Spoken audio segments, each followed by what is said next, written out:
Moi, je viens voir les spectacles, j'aime bien voir les spectacles, par contre, moi, personne ne peut m'hypnotiser, c'est impossible, etc. Faux! Ok, donc ça aussi, ça m'appartient pas, encore une fois. Faudrait vraiment que je trouve des trucs à moi, parce que ça, c'est pas à moi encore. Putain.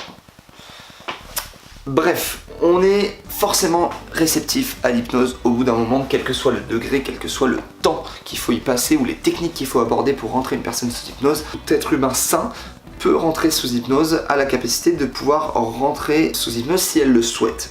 Effectivement, ça c'est une des conditions sine qua non, c'est-à-dire que si vous ne voulez pas rentrer sous hypnose, vous n'y rentrerez pas. Même si vous êtes ultra réceptif, vous refusez, ça ne marchera pas. Et encore heureux, sinon on ferait n'importe quoi de vous.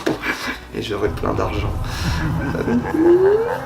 Non, évidemment, on ne rentre sous hypnose que si on le souhaite, mais tout le monde peut rentrer sous hypnose. Par contre, en termes de spectacle, la réceptivité est différente. C'est-à-dire qu'il faut des personnes qui peuvent rentrer en quelques secondes et minutes seulement sous hypnose. Rentrer rapidement sous hypnose, c'est du coup qu'une partie de la population, on estime 20%, 30%, mais tout dépend en fait du conditionnement de la personne, tout dépend du lieu, tout dépend de plein de choses en fait, hein. Ça peut être beaucoup plus. J'ai déjà fait des spectacles où il y avait que 10% de réceptifs et d'autres spectacles où il y avait moins de monde, par contre il y avait 50% de réceptifs, voire plus.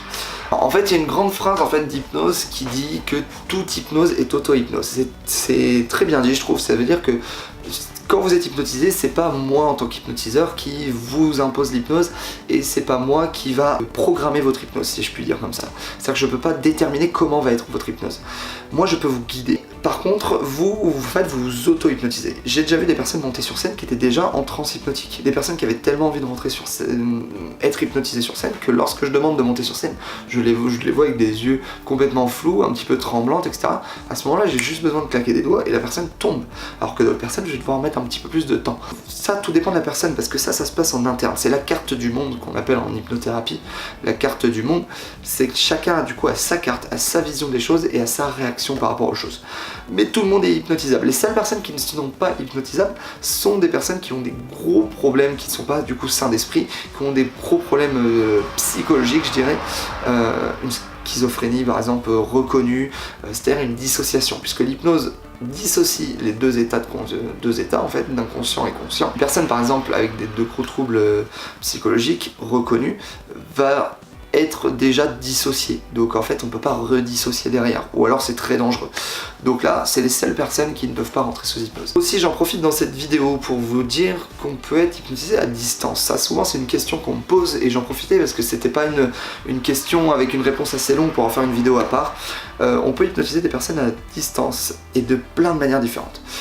On peut notamment hypnotiser des personnes à la télé.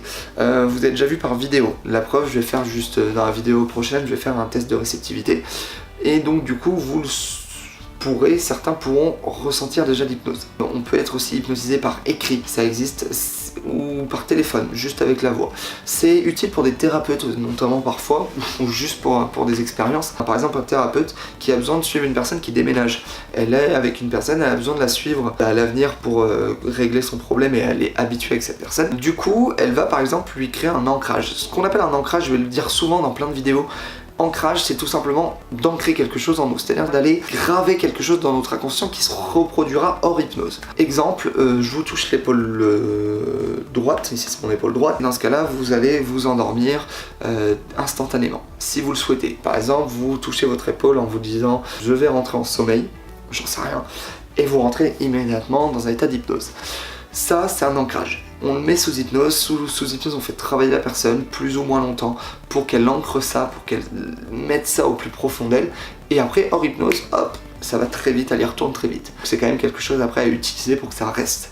C'est un petit peu comme si on créait un bouton sur la personne. Par écrit aussi, je l'ai déjà fait, mais je vous le ferai peut-être en vidéo pour que si ça vous intéresse, tout simplement on écrit d'or sur une feuille de papier, on montre le papier à la personne rentre sous hypnose parce que au préalable on lui avait dit que dès que la personne verra le mot d'or, lira le mot d'or, elle va rentrer sous hypnose. On peut hypnotiser des personnes de plein de manières différentes. On peut hypnotiser un sourd et muet, par exemple, par le langage des signes. Si on parle le langage des signes, c'est sûr en fait, puisque en fait ce qu'il faut c'est que la personne en face nous comprenne.